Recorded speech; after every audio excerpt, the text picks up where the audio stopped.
Hey guys, welcome back to the channel where I cover missing persons, unsolved cases, crime news, and more. So we are entering day 2 of the trial against Sara Boone for the murder of Jorge Torres Jr. And I am going to split this up probably in a few videos, and I apologize, it's going to take a little time to get all these up. This is the medical examiner. She was on the stand for over an hour Monday morning, so I wanted to make sure that was separated so these videos don't get too long. But let's jump into the medical examiner's testimony about the autopsy of Jorge Torres. State will call Dr. Sara Zydowicz.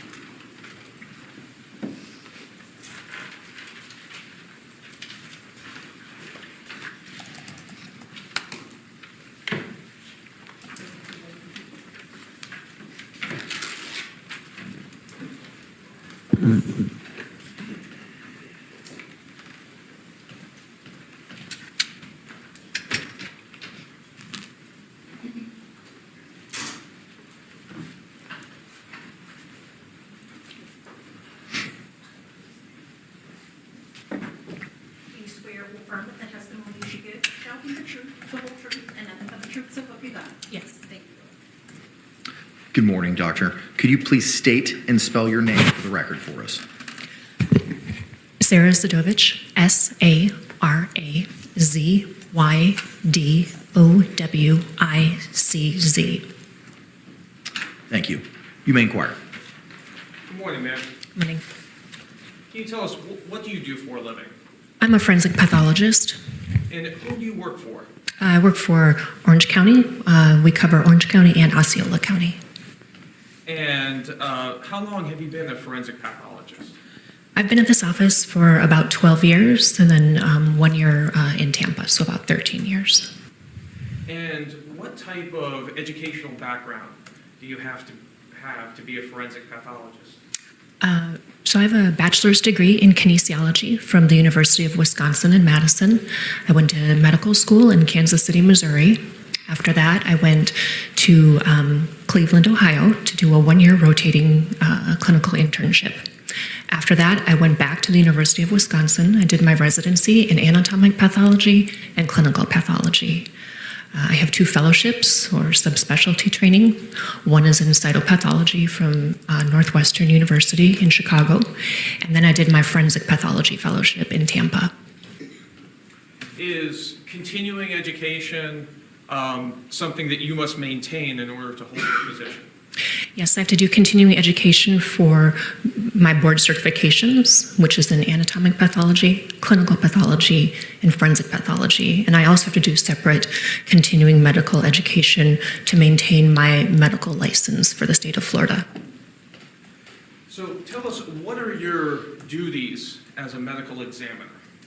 So we're involved in what's called the medical legal investigation of deaths. And that just means that we investigate certain types of deaths. And there's a Florida statute or a Florida law that states which types of deaths that we'll be involved in investigating.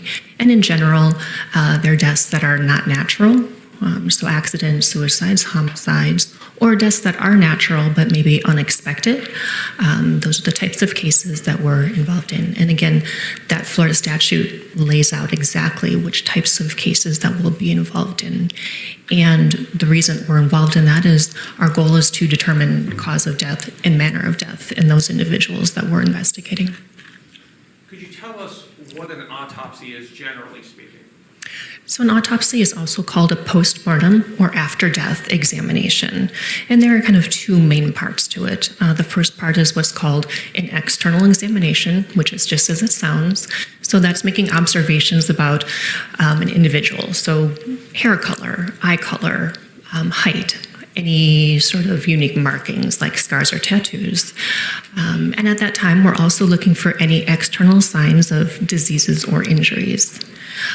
After that, we go to what's called the internal examination. So that means that we open the body cavities, we remove all of the organs, and dissect all of the organs.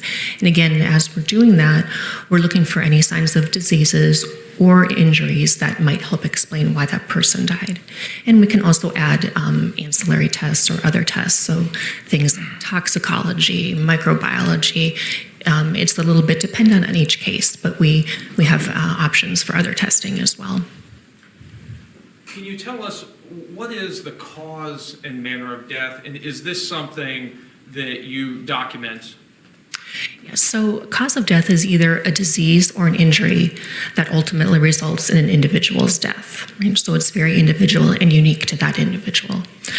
Manner of death is a way to categorize or group similar types of deaths together. And for manner of death, there's only 5 choices. So there would be natural, accident, suicide, homicide, or undetermined. So those are the manners of death. In your career, approximately how many autopsies have you performed? Around 3,000. And have you previously testified as an expert witness in court? Yes. How many times? Between 75 to 80. And in what areas have you testified as an expert witness? Forensic pathology. Turning our attention to this case, did you perform the autopsy? Yes. And what were your findings as to cause and manner of death? So the cause of death, which I put on the death certificate, is positional asphyxia with environmental suffocation.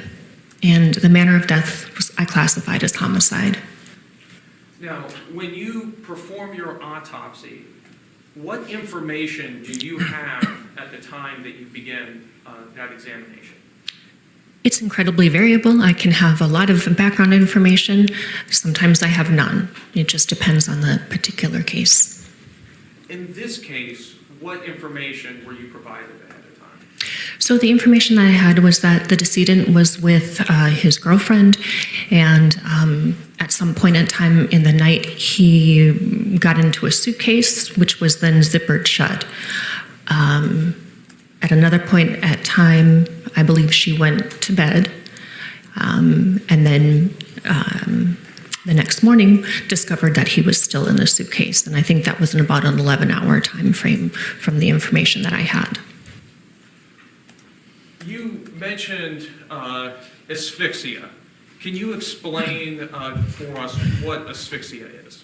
Sure. So asphyxia is a very general term. It would be kind of like saying, I drive a car, right? That's very generic. And we know that there are many different types of cars out there, right? So asphyxia simply means lack of oxygen or inadequate oxygen for an individual. And there are different categories of asphyxia. So you can have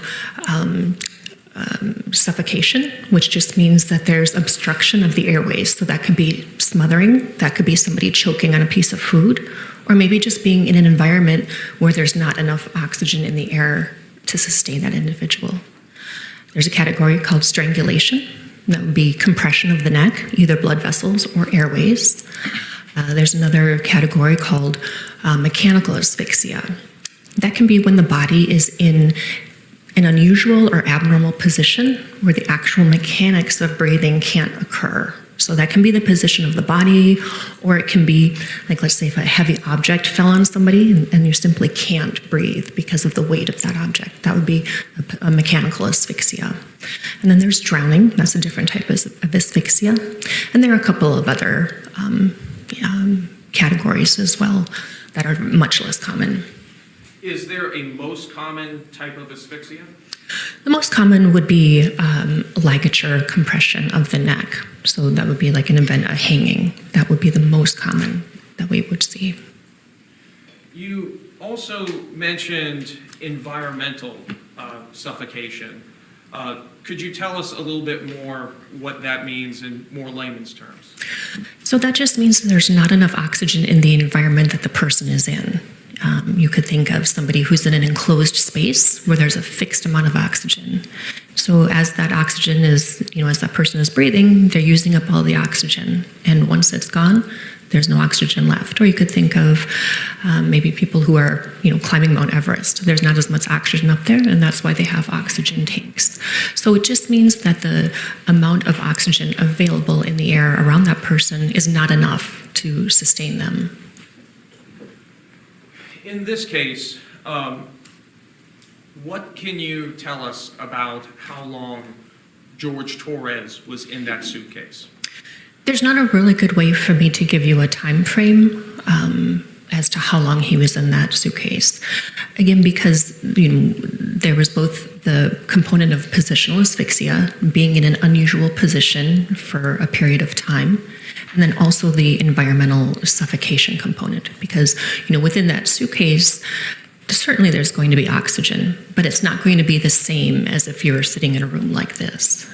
And because there are those multiple components happening at the same time, there's not a really good way to estimate or say with scientific certainty, oh, he was in for X amount of time. There's really not a good way to do that.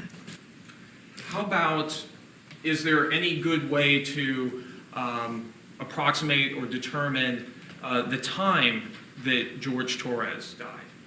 There's not a good way to do that either, again, because there are so many different components at play at the time of his death. Sitting in a normal room like this, the percentage of oxygen that's available is about 20 to 21%. If that were to drop to 10 to 15%, the person can be impaired with judgment, they can be impaired with activity.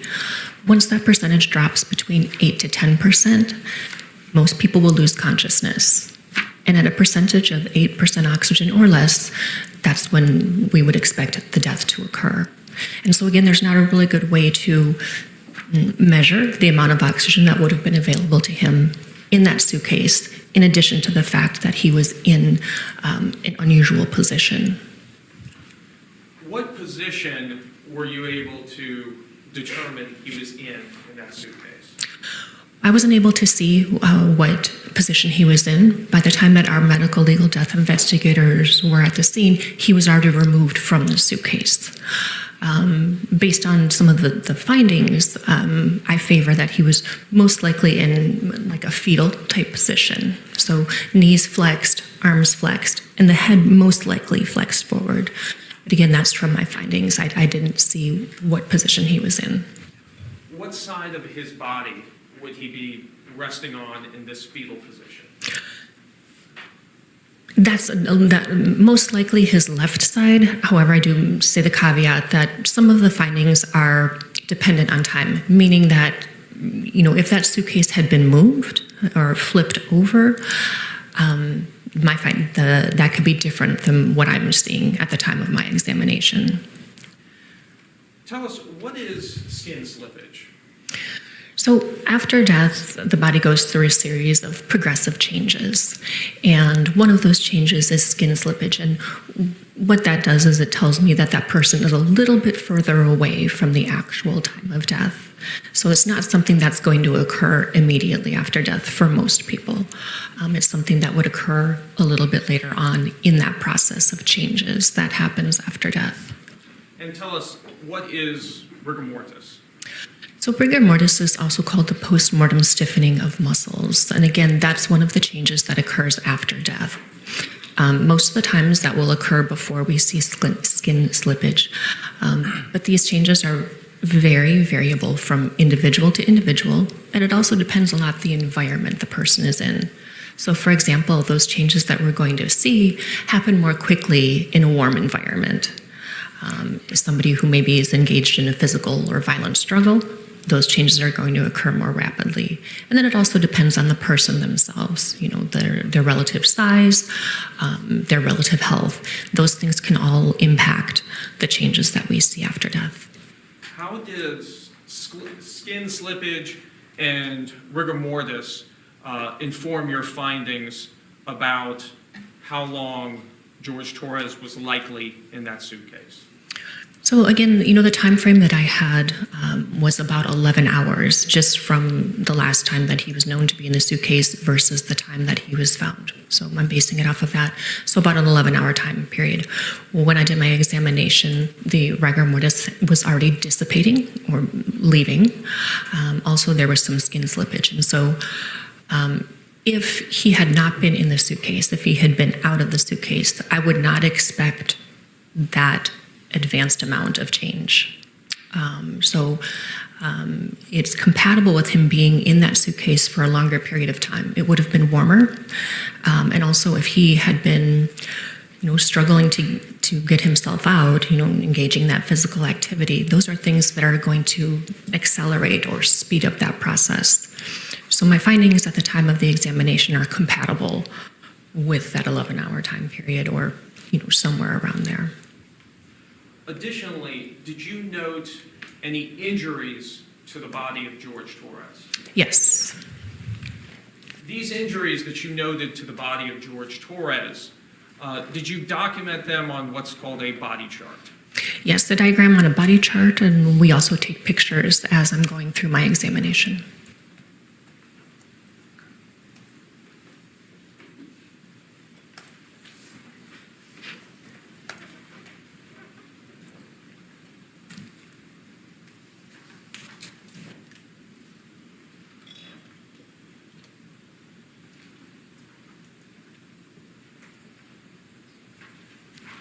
Your Honor, may approach the witness which has been previously marked for identification and shown to defense as states are. You may. Ma'am, I'm showing you what's been marked for identification as states are. You recognize this document? Yes. And can you tell us, what is this document? That's a copy of my body diagram. It's a copy of my body diagram. And does this fairly and accurately represent the diagram that you created in this case for George Torres? Yes. Your Honor, at this time I'd like to move what's previously been marked for identification as states are into evidence. No objection. What was pre-marked as states R will be received into evidence without objection as states 12. And Your Honor, request permission to publish. Yes, sir.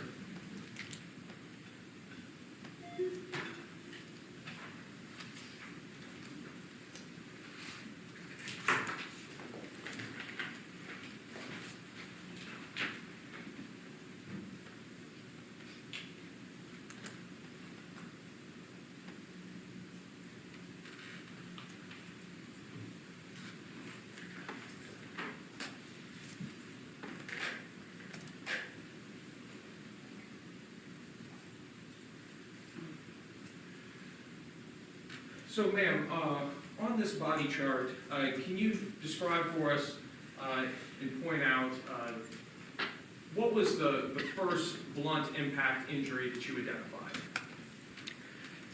So there were some blunt impact injuries to his head. I don't think it's on this one, but there were some blunt impact injuries to his head right up here around the eye and on the mouth area. And then, did you notate any injuries to his hand? Yes, so there were some ecchymoses, or you can think of that as like a large kind of bruise on both hands. What other blunt impact injuries did you identify? So there was a series of ecchymoses on the left side of the back, which right about here. And any others? There were some on the forearms as well. And you use this body chart, you say, in addition to photographing the injuries that you document, correct? Yes.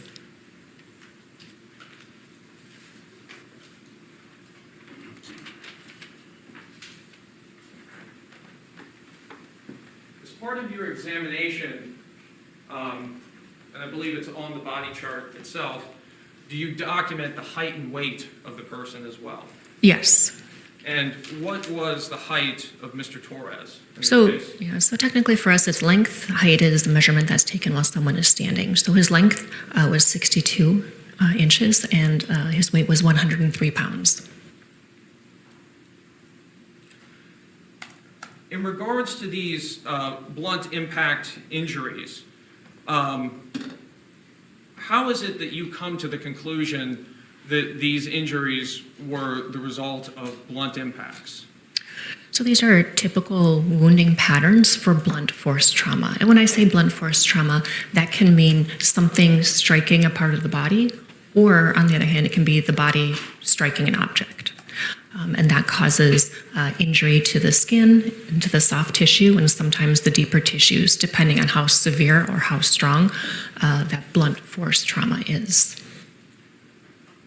Are these injuries consistent with a person being struck with a baseball bat? They could be, yes.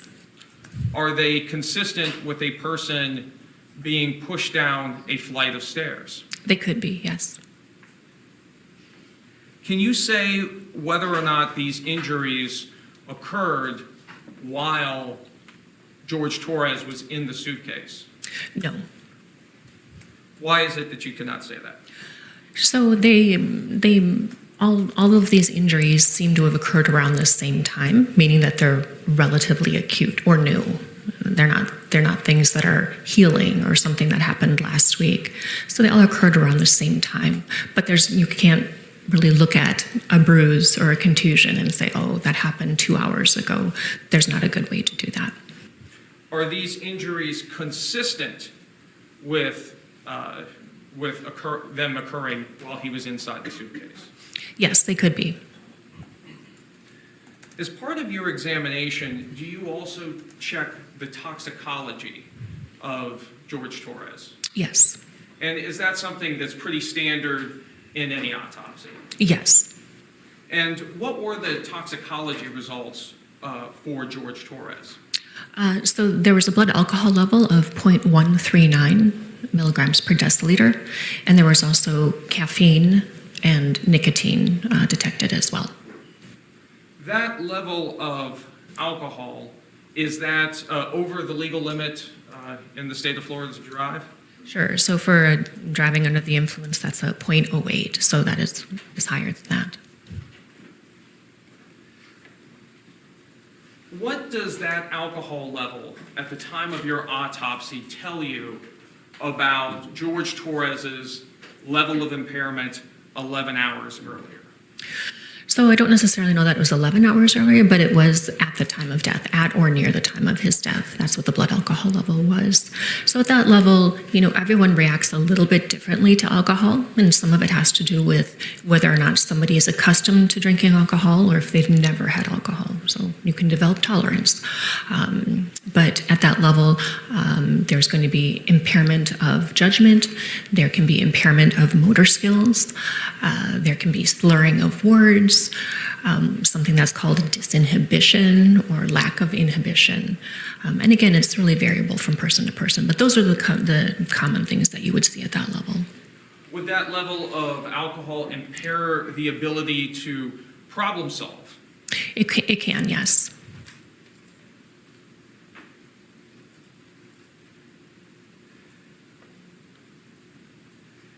You also stated earlier that you document your autopsy findings also photographically, correct? Yes.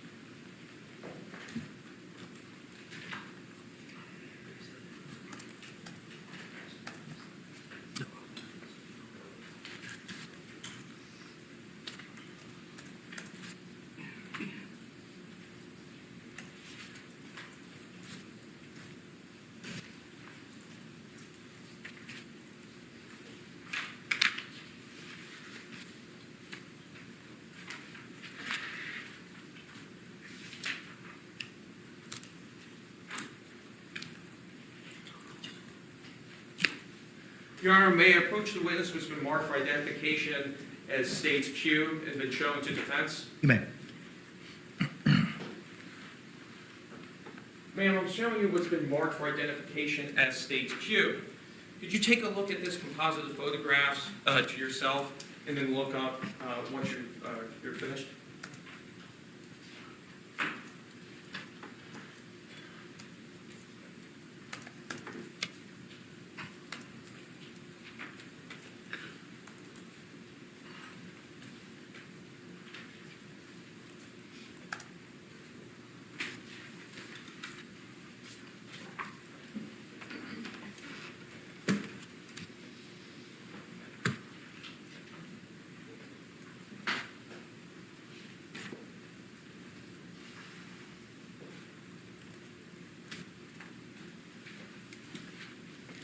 Ma'am, do you recognize these photographs? Yes. Are these photographs a portion of the photographs that you took in your autopsy of Jorge Torres in this case? Yes. Do they fairly and accurately represent how he appeared and how his injuries appeared to you at the time you performed your autopsy? Yes. Your Honor, at this time I'd like to move what's previously been marked for identification as stage Q into evidence. No objection.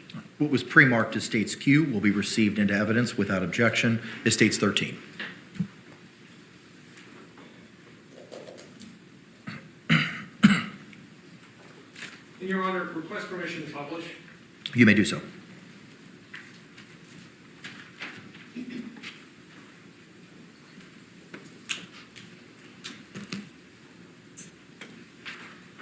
Ma'am, I'm showing you photo 1 from State's composite.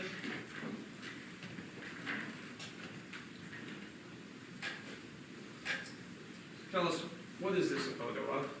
So this is the identification photo that's basically just showing from about the level of the collarbones up. And this is Jorge Torres. Yes. Did you note any signs of injury in this photo?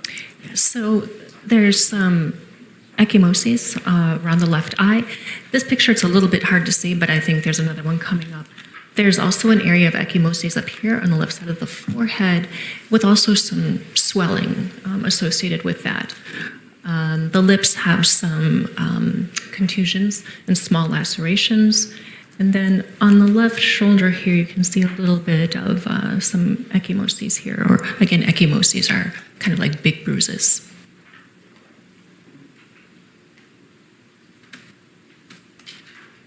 Turning to photo 2 from State's composite.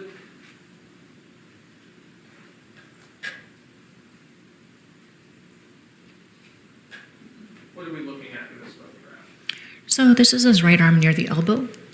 And right here you can see this kind of darker area. So this looks similar to an abrasion, but it's actually, it's what's called drying artifact. And again, this is one of the reasons that I think that he was in that suitcase for a little bit longer. Most likely that was a pressure point where part of that suitcase was resting on his elbow in that area. And then after death, that tissue dries out, and that's the discoloration that you're seeing there.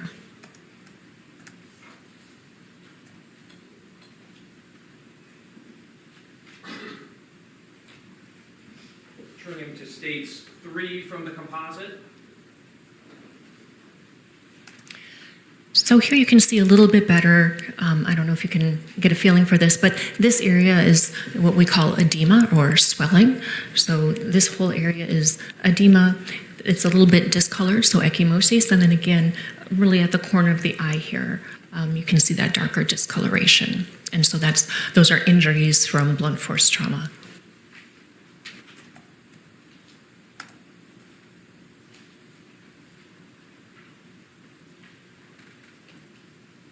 States 4 from the composite. So this is the left shoulder and arm. So again, you can see this kind of red to purple area. So this is all ecchymosis, and then a couple of linear abrasions or scratches.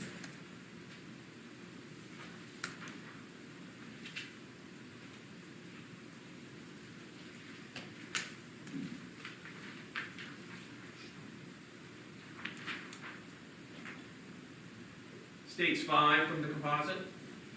This is the same area, just a little bit closer up, so you can see this whole area of ecchymosis. It's a little bit variegated, differential in color, but again, that's all blunt force trauma.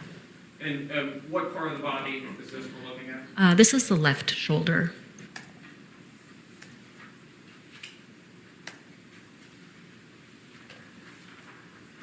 States 6 from the composite. That's the same area, but in this picture we have a scale or the ruler. And why do we use scales or rulers? That's just to give an idea of how big the area is or how large the injury is.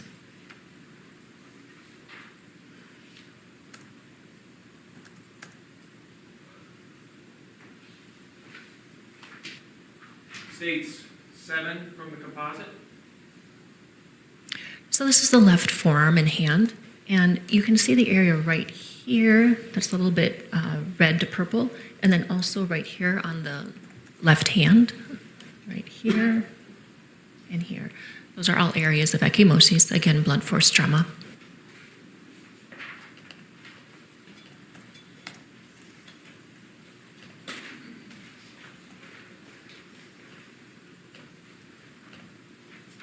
States 8 from the composite. Again, the left arm. Just from a little bit of a different angle, so you can see, and a little bit with the elbow too here, but you can see all these areas, ecchymosis.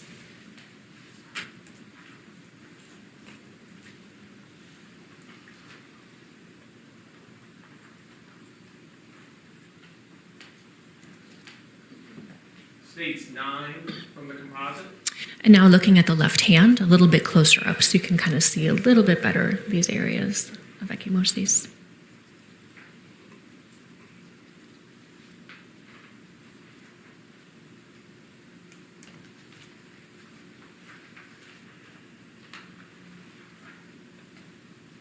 States 10 from the composite. And again, the left hand just closer up.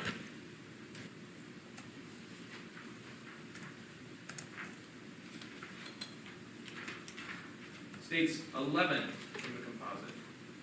So now we're looking at the back, and you can see that there are these linear abrasions in the mid-back. Are those scratch marks for?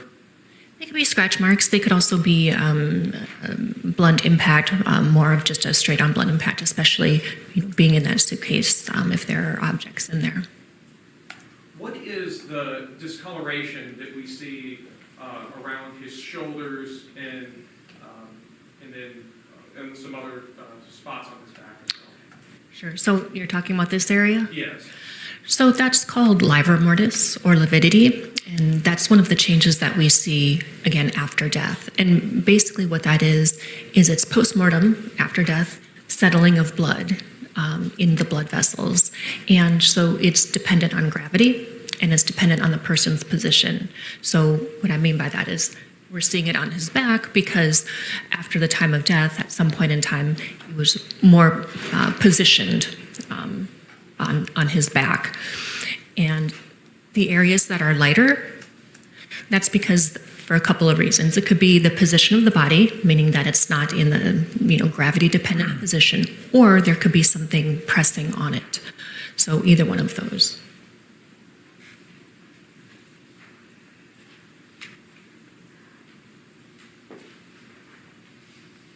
States 12 from the composite. So those are those linear abrasions just shown a little bit closer up.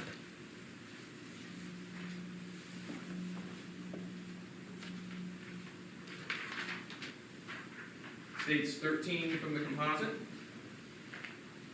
And the same, but with a scale.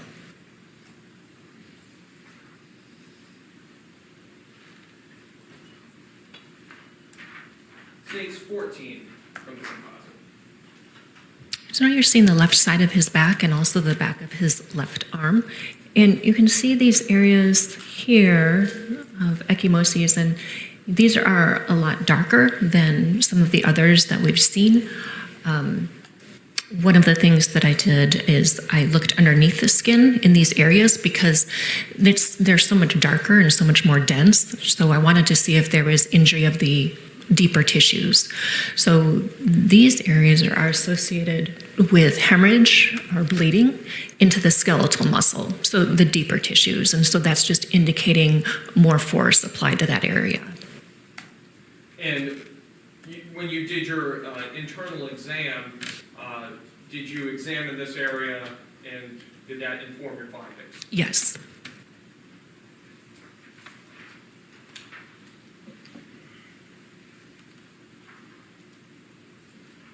States 15 from the composite? And that's showing those areas a little bit closer up. So you can see that they're much more dense. There's at least 3 distinct areas here.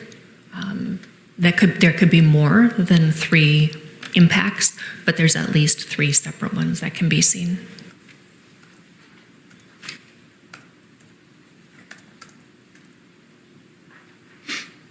States 16 from the composite? This is just showing the upper back and the back of the neck. We've got a linear abrasion right here on the back of the neck, and these were the ones shown in the earlier pictures.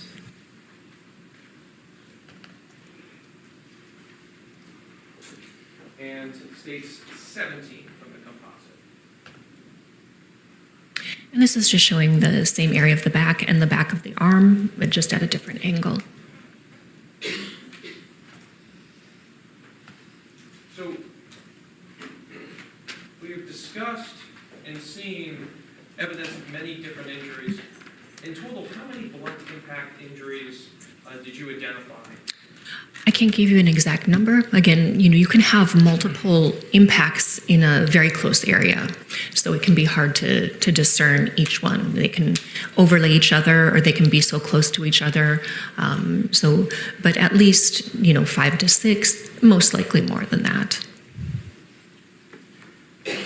And when you were going through your body chart as well, and I guess we also saw some of it photographically, as you also mentioned impact to the left side of the head. Yes. And I believe that was subgaleal? Subgaleal, so kind of similar to what I was describing on the back. I looked at the underside of the scalp. And so in those areas on the left side of his forehead where there was the edema, when we reflect or we fold the scalp over, there was hemorrhage or bleeding that went through the entire scalp and was deposited on the skull. There was no associated skull fracture, and there was no bleeding inside of the skull, but it was all in the scalp and deposited on the outer surface of the skull. So under the skin, but not under the skull. Correct. Your Honor, I have no further questions at this time. Thank you. Any cross-examination? Yes.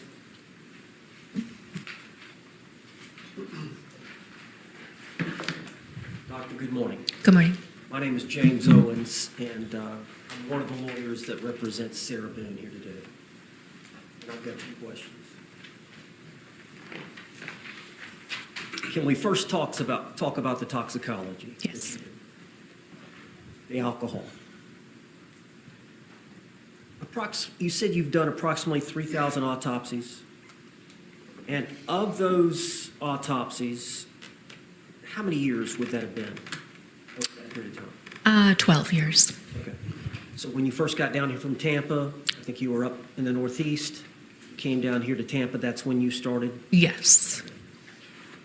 And you would agree you've interpreted toxicology results in all or most of those cases? Most, yes. And you did order the blood alcohol test of the decedent in this case? And you said he was a .38? No, 0.138. 0.138. And you also ordered the vitreous level Yes. of alcohol as well? And the result was a .213? Yes. And you would agree that's about 3 times the legal limit? Close, yes. Now, you would agree that at those levels, there are some pharmacologic effects from ethanol in the body. Yes. And I know you mentioned some, but you agree that level of alcohol in the body would impair somebody's judgment For most people, yes. and their decision-making abilities. Yes. And it would release inhibitions, Yes. and they would be more apt to take risk that they otherwise would not. Yes. And of course, it would impair motor skills and potentially loss of balance. Yes. It would also impair coordination, Yes. hand-eye coordination, as well as fine motor skills. Yes. It also impairs memory, alcohol does. Yes. So there are lots of effects that ethanol has on the body. Yes.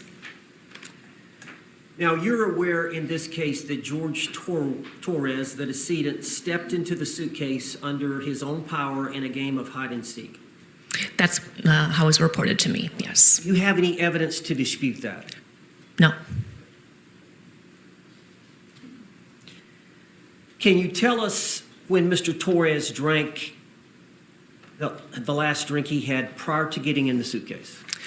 That I can't tell you because, if somebody had been drinking either periodically throughout a time period or continually throughout a time period, that's difficult to say. So he could have stopped drinking an hour before he got into the suitcase, or 5 minutes before he got into the suitcase, or 4 hours before he got into the suitcase. Yes. We just don't know at this Correct. point. Do you have any idea at the time of the autopsy whether or not he was in the elimination phase?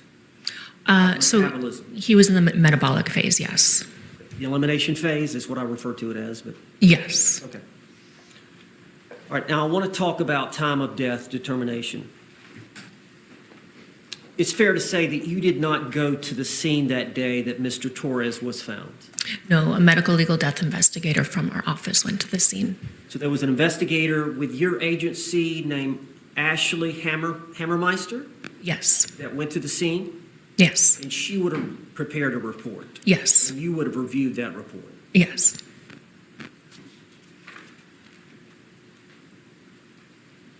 Do you agree that Fire and Rescue assessed Mr. Torres at 1:07 p.m. on that date, February 24th of 2020? Yes. Does that sound about right based on your case file? Yes. And so this investigator that we mentioned, she did not arrive on scene till 6:27 p.m., so nearly 6 hours after the body was discovered, she arrived. Yes. And the body was laying supine, stretched out Yes. in front of the suitcase. Yes. Now, you examined and assessed the body of Mr. Torres at the time of the autopsy, Yes. and you said that the body was ambient temperature. Yes. Is that the normal air temperature we're in today? Whichever environment you're in, yes. So the body was not stored in a cooler for 24 hours. No, the body was stored in the cooler, but in the mornings when we get there, the bodies are brought out of the cooler. Okay. How long had the body been out of the cooler before it was examined by you? Do you know? Most likely an hour to an hour and a half. Now, you said that the lividity was in the back, correct? There's lividity in the back and also on the left side of the body as well. And you agree the body is stored at the morgue on its back? Correct. Now, were you aware of the last time that Miss Boone, my client, actually saw her boyfriend alive or observed him in the video, in the suitcase by video from her phone? I think in the report it was around 12:30 or 1 in the morning, somewhere around there. Have you looked at either one of those videos from her phone? I briefly saw one that the detective showed me. Do you know if that was the 2-minute video or the 20-second video? I believe it was the shorter one. Okay. So would it be fair if I said the time last seen was around 11:30? Would you dispute that or? No. Okay. So really, from the time, I guess it was 11:30 that evening with the videos, and then you understood that the body was found around 12 hours later the next day or so. Would you agree that the death occurred sometime within those 2 periods of time? Yes. We don't know exactly when that is. So Yeah. it would be a guess if we tried to speculate about that. Yes. Now, considering the 3,000 autopsies, how many cases have you ruled the cause of death as positional or postural asphyxia? A handful of times. It's not very common. So about 5 times or less? Yes. And we're going to talk about environmental suffocation in a little bit, but let's talk about this positional asphyxia component. What was your ruling in those 5 cases that you ruled that it was positional asphyxia? What was your ruling in terms of your diagnosis? Your Honor, I'm going to object as to relevance. Approach.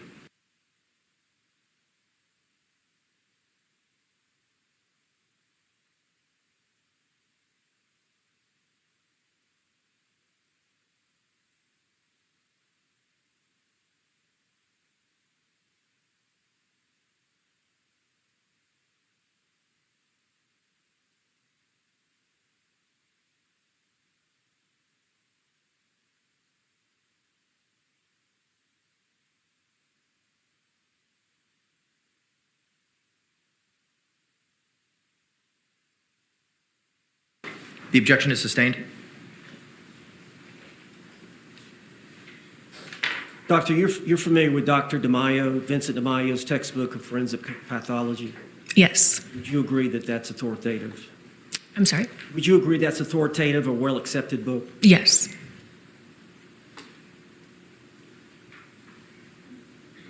Environmental suffocation is a lack of oxygen. You would agree?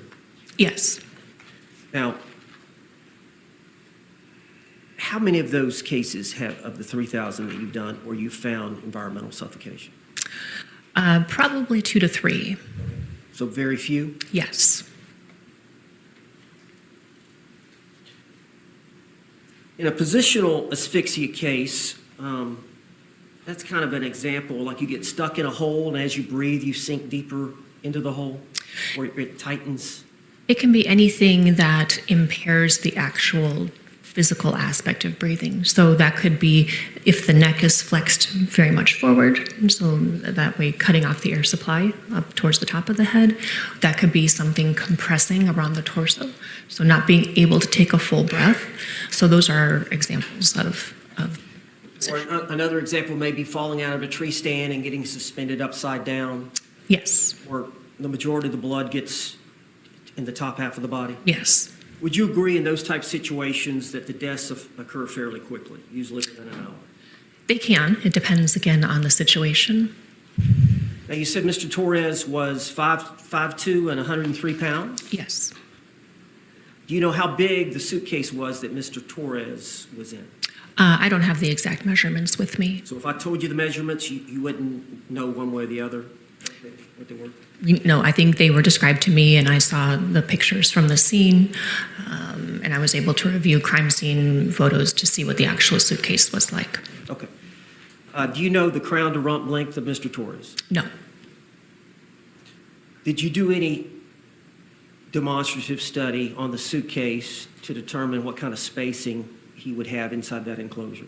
No. And you don't know the position that Mr. Torres or his orientation at the time that he was in the suitcase was?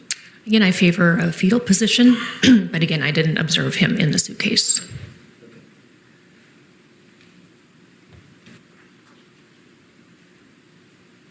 But you don't know exactly what the positional component was that caused, or what led you to believe caused his death?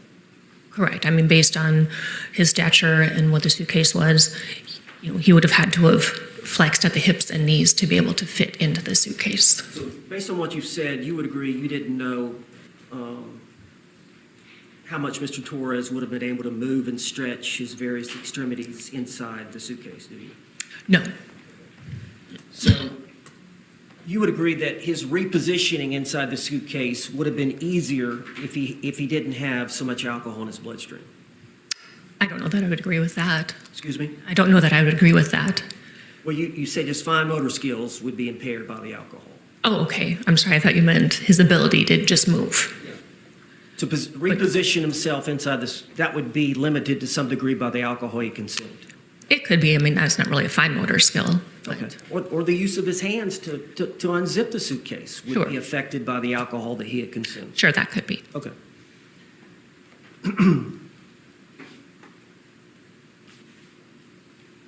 Now, the environmental suffocation deals with the lack of oxygen.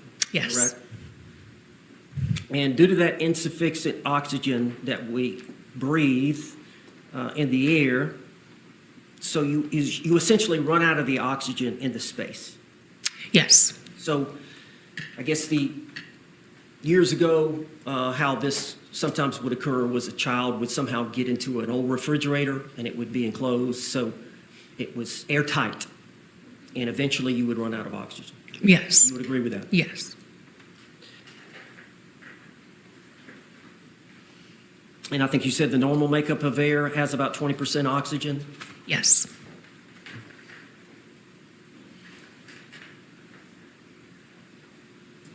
So we had either a decrease in the oxygen levels or a low concentration of oxygen in the Yes. Yes.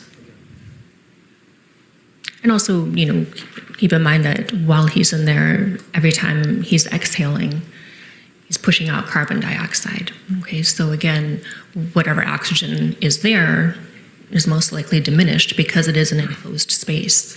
It doesn't have to be no oxygen, but it's decreased from what we would have in a normal room.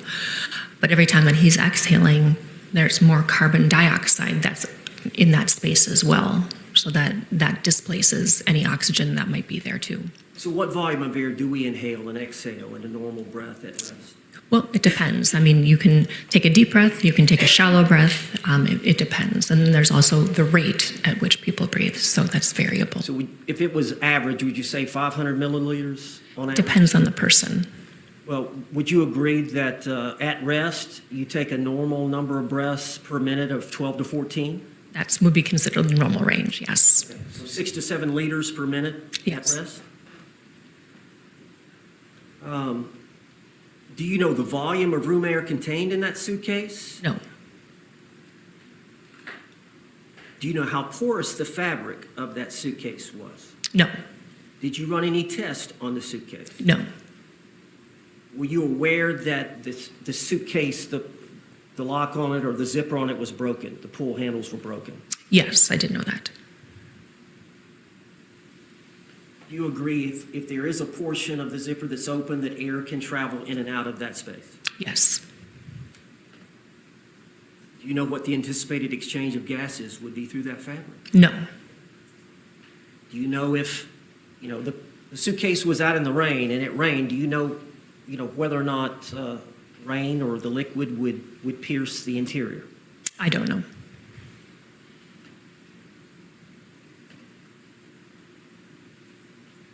So from what I gather, no studies were done on the suitcase. Not that I'm aware of. Okay. So we don't know that zipper being busted, what exchange of air could go in and out. Correct.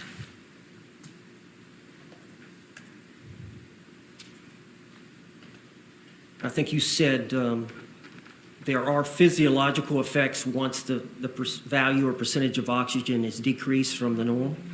Yes, You said 8 to 10% you become unconscious, yes. and then a value of less than 8% death occurs. For most people, yes. Excuse me? For most people, And the normal oxygen saturation in adults and children is 95 to 100%. yes. So if it decreases, the oxygen decreases less than 10%, someone would lose consciousness and die within less than 30 minutes. So that's hard to give a time frame on that. Studies that have been done shown if the oxygen content is anywhere from 4 to 6, unconsciousness can occur in less than a minute, death within minutes. But those have been empirical studies. So, and I know that's kind of, maybe you tell me, is that kind of why you gave the two different diagnoses, the environmental and the positional, is because the environmental may have had an effect or the positional may have had an effect, you're not sure, so you listed them both? It's not that I'm not sure. I think that both mechanisms were at play at the same time, and that's not unusual in deaths, is there can be multiple factors occurring at the same time. But you don't know the percentages, 50% for one or 70% for one, 30 for the other, you don't know. No, But you would agree in concert, if these two causes, the positional as well as the environmental, if they were acting in concert, that would render a relatively short amount of survival time. I can't say. You just don't know. No.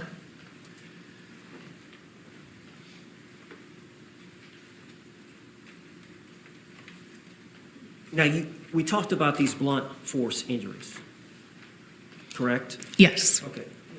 fair to the jury to say that there were no broken bones. There were no broken bones. And it would be fair to say that the blunt force injuries on his body that the jury has seen here today did not contribute to the cause of his death. Not likely.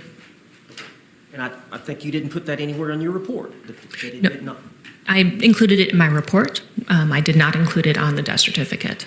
as the reason or cause, contributing cause of the death. Correct.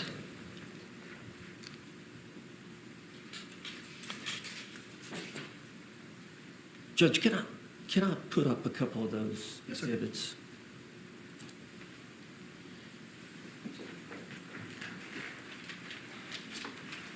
Doctor, are you aware that there was a baseball bat that was gathered in evidence in this case? I didn't hear about that until later. When is later? When did you first learn about the potential of baseball bat? That might have been around the time that I was sitting for a deposition, but I can't quite When your remember. deposition was taken? I don't have the file folder. I don't know when I was deposed.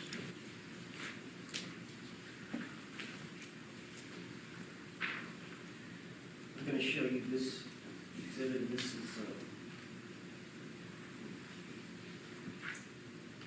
it's number 14. And this composite exhibit is state's exhibit, I believe, number 13. And this is picture number 14. Do you see the, you said they were circular type injuries? Yes. And you've seen a regular baseball bat or a kid's baseball bat? Yes. A wooden bat. And if you were to swing that bat and hit somebody's body or hit a suitcase and the blunt force, that would be a linear line across that person, would it not? It could be depending on the position of the body, the position of the suitcase, and the position or how the object came in contact. What is a linear injury mean? So linear injury is if you think, linear, it's more like a line. Okay. Now, if you took the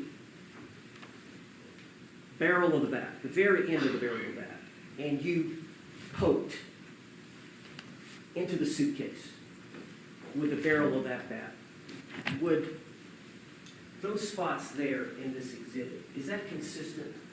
That's compatible with that, yes. Excuse me? That's compatible. And then here's a close-up. This is picture number 15. Again, a close-up. Same question.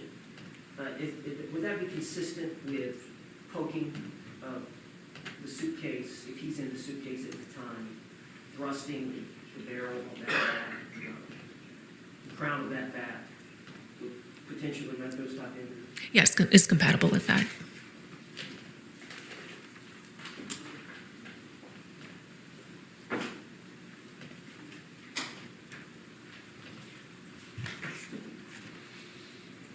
Now, I want to draw your attention to the cardiovascular system. Do you have your report? I do. Okay. You describe the proximal third of the left anterior descending coronary artery having greater than a 75% narrowing of the lumen due to its centrically placed firm yellow-white fibrolipid atherosclerotic plaque? Yes. And is that pretty much verbatim with what you said in the report? Yes. Okay. And that terminology is synonymous with a single vessel high-grade atherosclerotic coronary artery disease. Yes. And in that location, it's kind of a classic location for what people refer to as the widowmaker, Yes. because of the location in that vessel that supplies most of the circulation to the left ventricle. Yes. If you had a spasm in that artery, that could nearly totally obstruct the lumen and cause a fatal heart attack, could it not? It could. It could cause a dysrhythmia, yes. I'm sorry? A dysrhythmia or an abnormal beating of the heart. But that could kill him. It could. The lumen is the inside space of the tubular structure? Yes. Of that, and so that was blocked, over 75%. It was, but there was no evidence of myocardial scarring. So when the vessels become blocked, you prevent blood from getting to the muscle of the heart. So there was no evidence that there was any scarring. There was no evidence that there was anything that happened acutely. When that happens, we can see changes in the actual muscle of the heart. So there were no changes suggestive of that. Well, let me ask you something. If he were to get out of the suitcase on his own, and he would have passed out or fell asleep on the couch, and she would have woken up the next day about that time and came down, and he was dead on the couch, and you did this autopsy, would it be fair to say that in your ruling on cause of death, that single vessel coronary artery osculosclerosis would be your probable cause of death? It could be, but any sort of injury overrides natural disease if the injury is significant, right? So you don't have to be a perfectly healthy person to have trauma and die. So it's very common that we see people that have injuries for whatever reason, but also have a lot of natural disease. But we look at it as the injuries override the natural disease because especially atherosclerotic disease, that's considered long-term, right? So that's been going on for years and years. People walk around with that all the time.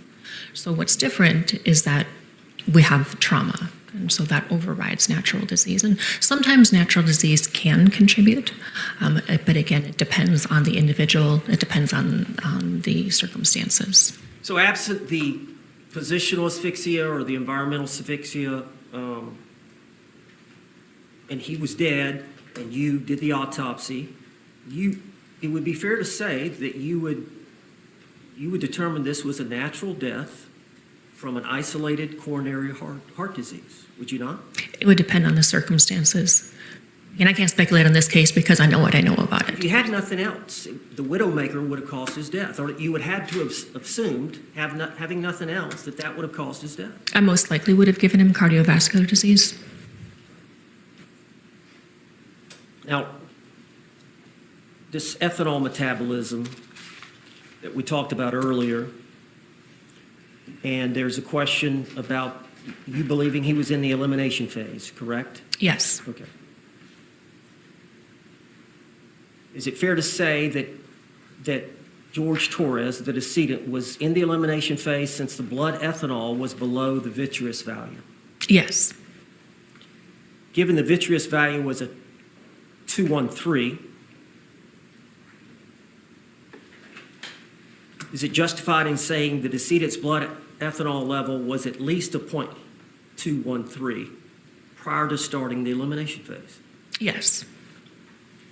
And now you know that the normal elimination rate is, I believe, a 0.015% per hour? Yes. Is that standard? It's an estimate. And so we have a difference of a 0.138 to the 213. So roughly 5 hours of elimination. Does that sound about right? Yes. So in other words, you would agree there's a short interval where the vitreous and the blood are identical. Yes. And then the blood drops beneath the vitreous value as ethanol is metabolized in the blood. Yes. So is it fair to say, given the significant difference in the blood and the vitreous ethanol values, that the true vitreous and blood ethanol level had to be much higher than what is reported in your report at the time that he passed? At the time that he passed? Yes. No, this is reflective of the time that he passed. Say again? This is reflective, the 0.139, that's reflective of the time that he passed. There's not metabolism after death of the alcohol. All right. Well, let me. What I'm saying is, he could have been prior to that time of passing. He could have his blood alcohol level would have been much higher. It was at least the same level as the At least the vitreous. two. Yes. At least the 213. Yes. It could have been much higher. It could have been, yes.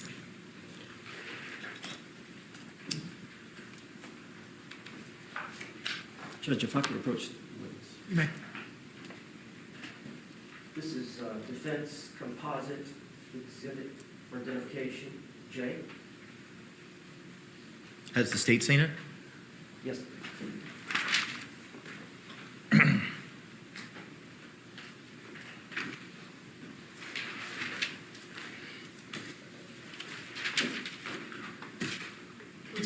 play J into evidence. What was pre-marked as defense J will be received into evidence without objection as defense 1.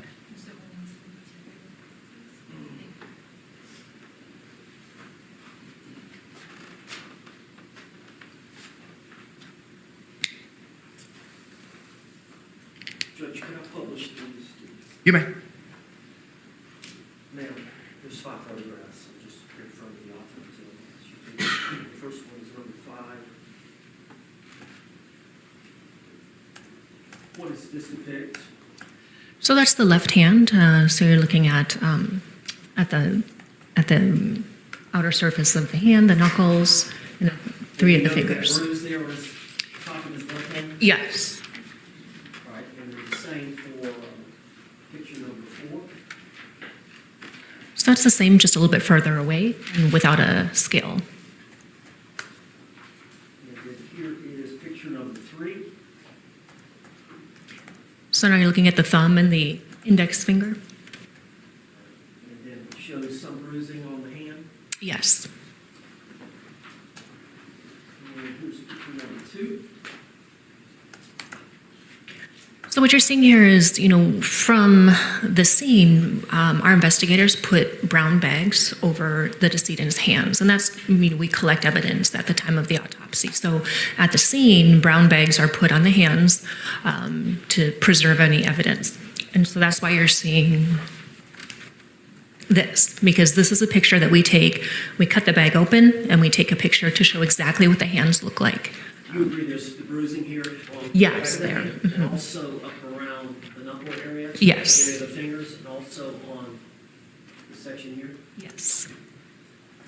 And then here's the last picture, number 5, which, again, is the left hand, Yes. showing the bruising on the top of the hand as well as the knuckle area. Yes.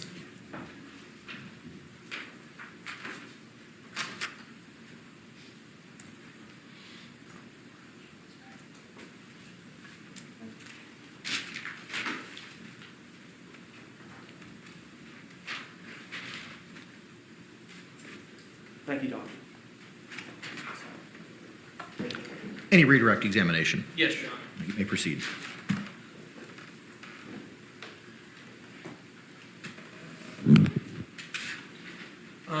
You were asked several questions on cross-examination about the alcohol level in this case. And I believe there was a term, metabolic phase or elimination phase. Could you just explain for us what that is? Sure. So in the toxicology testing, there's 2 different levels that I ordered for levels of alcohol. One is they look in the blood to see the level of alcohol. The other is in what's called vitreous fluid or eye fluid. And we look at both areas because that can give us an idea of whether somebody is metabolizing through the alcohol or whether it's still rising. It just gives us an idea sometimes of how close to death they were when the ingestion of alcohol happened. But basically, the level in the eye fluid trails behind what we see in the blood. There will be a small point in time, as we discussed earlier, that they will be almost the same.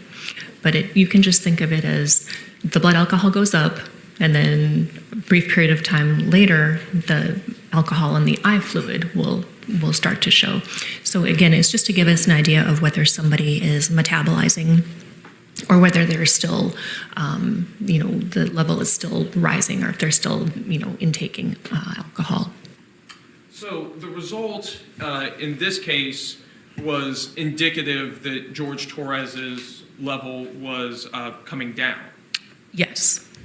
And I think some of the math was a little bit difficult to follow on the fly.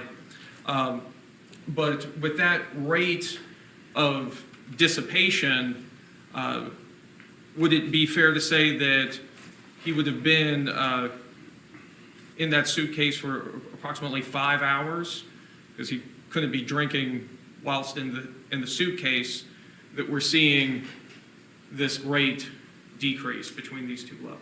Well, you have to be careful how you interpret it, because the numbers that that I have from toxicology testing, that's from one point in time, right? We're collecting those specimens at the time of the autopsy. So that's only one point in time. It's possible, but I can't say for certain. All I can tell you is that at some point in time, his blood alcohol was at least the higher level that we saw in the vitreous fluid. So if, the calculation of the 5 hours, that's an estimate, because again, everyone's a little bit different. But I think it's reasonable to say 5 hours. Yes, that's within reason to say that. And obviously, a pretty obvious point, but we don't continue to metabolize alcohol after death. Correct.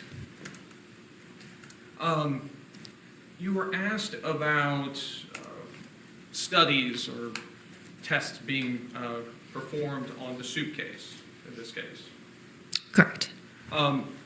Would the presence of objects in that suitcase also affect the length of time a person may have survived in that suitcase? I guess if there were a lot of other objects in there, that maybe could, occlude the mouth or nose, or maybe if that means if there's more stuff in the suitcase, there's less room for the person. So I guess. Another variable that would also be present would be the opening of that zipper, would it not? Yes. So if the zipper was further open, potentially more oxygen could be coming into that area. Would that be fair to say? Yeah, there could be more oxygen coming in, but that's always the question is, would it be enough, right? Because you can still have oxygen there, but it may not be enough, again, for kind of the factors that I talked about before. And there would be no way to know exactly how far that zipper was potentially forced open. Correct.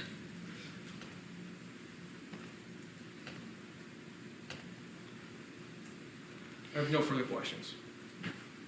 Can this witness be released? Yes, Your Honor. Yes, Jim. All right, thank you, ma'am. Well, I thought that was excellent testimony from the medical examiner who's had over 3,000 autopsies under her belt. And I think she explained it very well. Of course, there's a lot I don't understand because I'm not a medical professional and all that. But she did make a lot of good, points in it, and she explained it again very well. Mentioned that George had like 5 or 6 different areas, I guess, or points that he was potentially injured, in addition to dying in the suitcase from lack of air, and going through the photos, I appreciate the feed not showing the gruesome stuff. Again, even though some people are curious, we don't need to see that. But I do find the diagram, the drawing that they always put the little injuries and that sort of stuff on, that's always interesting to me. And then, of course, them explaining, about like the bruising and other injuries on a victim. Now, when Owens got up there, he, of course, is trying to swing her his way.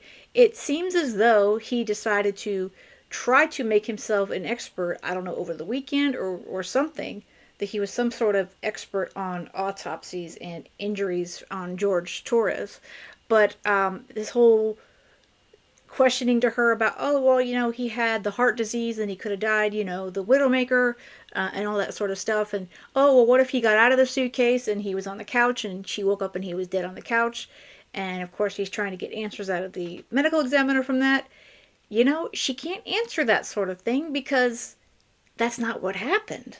You can't say, well, what if it went this way? What if it did that? But I do like the way she answered him, and she said, well, yeah, he has heart issues and what have you from all the drinking maybe, but the physical injuries would trump all of that. So I think that she did an excellent job, and I think she explained it beyond what I could understand. If anyone out there is a nurse or any other medical professional and would like to explain any of that stuff in the comments or drop me a message, I'm always interested in learning more about this stuff. It's very interesting, that's for sure. Okay, guys, I hope you have a great rest of the day. I do really appreciate you checking out the channel. And if you haven't already, just do me a quick favor on your way out. Hit that like button and hit subscribe. And with that said, I hope you have a great rest of the day. And most of all, stay safe.